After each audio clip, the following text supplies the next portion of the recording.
vobiscum, sequentia Sancti Evangelii, secundum Lucam.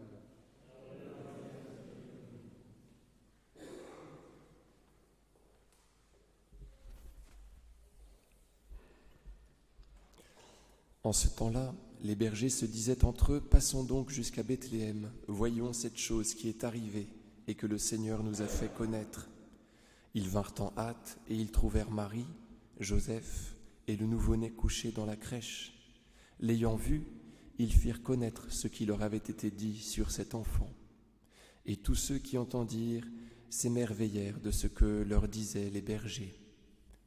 Marie, cependant, gardait toutes ces choses, les méditant dans son cœur.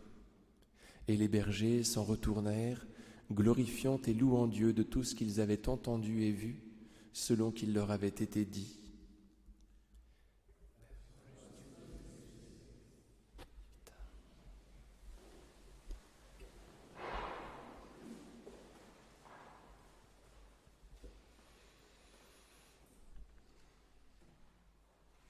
Au nom du Père et du Fils et du Saint-Esprit, ainsi soit-il.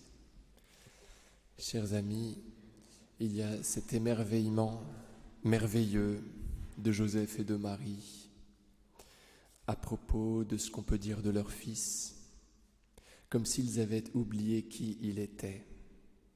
Quand les bergers leur parlent de cette gloire qu'ils ont aperçue dans les cieux, eh bien, ils s'émerveillent de ce qu'ils leur disent, parce que Jésus est tellement petit que son propre mystère leur échappe. Vous voyez, l'humilité de Jésus qui cache sa gloire et l'humilité de ses parents qui ont perdu de vue sa gloire. Alors, ils l'ont à l'esprit, vous voyez, ils la savent théoriquement, mais ils s'émerveillent de ce qu'on leur dit de leur enfant. On va retrouver cet émerveillement avec Siméon au moment de la présentation de Jésus au temple. Siméon va dire à Marie, il vient de prendre Jésus dans ses bras, il dit à Marie, cet enfant, maintenant tu peux laisser ton serviteur s'en aller en paix, etc., car mes yeux ont vu le salut. Et il est dit de Marie qu'à ce moment-là, elle s'émerveille de ce qui lui est dit de son fils, avant de recevoir, vous savez, cette prophétie douloureuse où il est question du transpercement de son âme par un glaive. Donc on retrouve un émerveillement chez Marie, chez Siméon. Et puis il y aura un même émerveillement, alors cette fois un étonnement, une incompréhension, au moment où ils recouvriront Jésus au temple, donc 12 ans plus tard. On est toujours dans le même évangile selon saint Luc. Ne le saviez-vous pas, il faut que je sois aux affaires de mon Père. Mais eux ne comprirent pas ce qu'il leur disait. Donc vous voyez, il y a un étonnement qui devient une incompréhension. Comme quoi le mystère de Jésus dépasse largement ses propres parents. C'est tout à fait normal.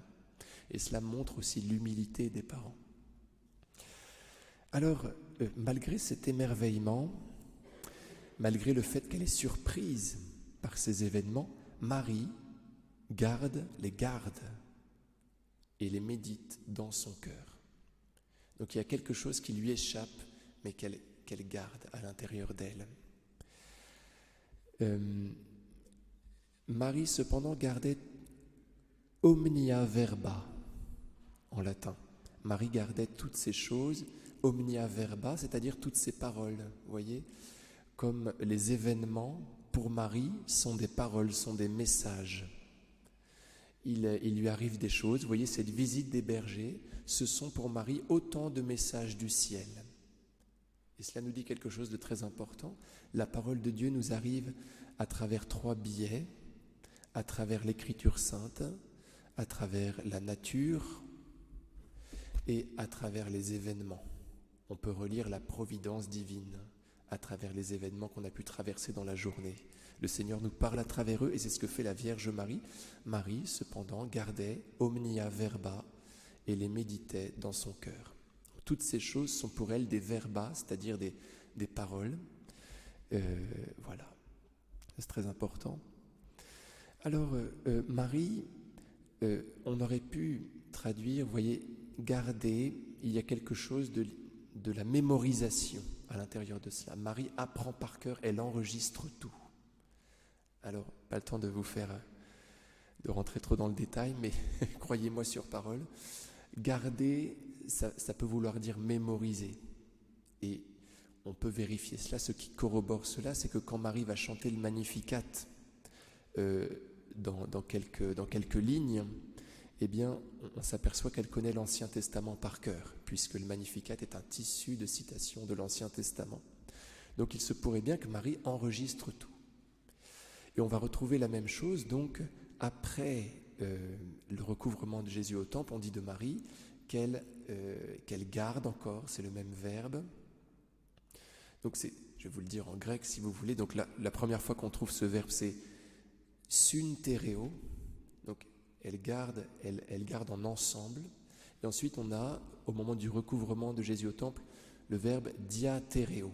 Le dia, le à travers, vous voyez, qui nous fait penser que la Vierge Marie ingurgite au fur et à mesure, vous voyez, à travers le temps. Qu'elle apprend tout. Et elle va tout mettre à l'intérieur de son cœur. Vous voyez, elle garde toutes ces choses et les médite dans son cœur. Donc son cœur à la fin est vraiment plein. Vous savez qu'on parle du cœur immaculé de Marie. Il est immaculé de cette façon parce qu'il est plein. Et qui dit plénitude dit absence de péché, puisque le péché est un vide, comme nous dit saint Thomas d'Aquin. Donc Marie est immaculée tout court, alors qu'elle est saluée comme étant pleine de grâce. Elle est pleine de grâce, pleine de Dieu. Et son cœur est immaculé parce que son cœur, lui aussi, est plein. Et plein des événements de son Fils. Elle garde tous ces événements dans son cœur. Donc, il y a quelque chose de très intéressant. Marie est stupéfaite par ce qu'elle entend et pourtant, elle l'inclut dans son cœur. Chose encore plus surprenante, elle va faire la même chose au moment du recouvrement de Jésus au temple, où il est dit très clairement qu'elle ne comprend pas, et pourtant elle intègre encore ces événements, ces paroles.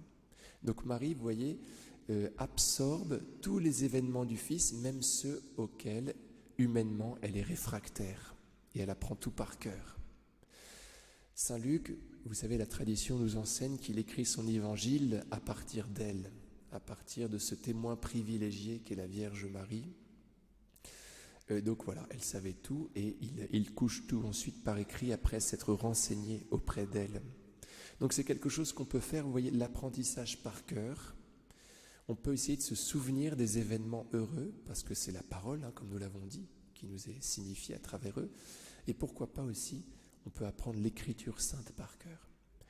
On peut décider d'apprendre un chapitre, vous voyez, et on le connaît parfaitement, un chapitre de l'Évangile selon saint Jean.